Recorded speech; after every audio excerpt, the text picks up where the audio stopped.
Hello, আমি লিফা। আর আজকে শুক্রবার। পাখিগুলোর সাথে খেলতে খেলতে জানলা থেকে দেখলাম আকাশের মুখ গুরুগম্ভীর।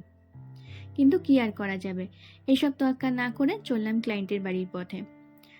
আজকে যে ক্লায়েন্টের বাড়িতে যাচ্ছি ওনার কাছে আজকে আমার ফার্স্ট ডে।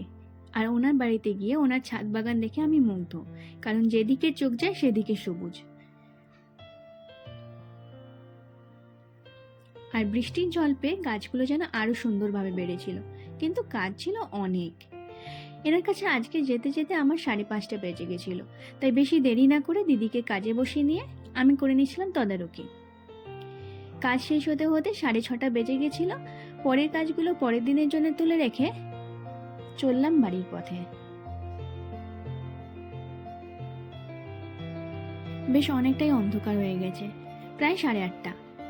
তো চলো, আজকের জন্য এইটুকুই। দেখা হবে আবার নেক্সট পার্টে। টাটা।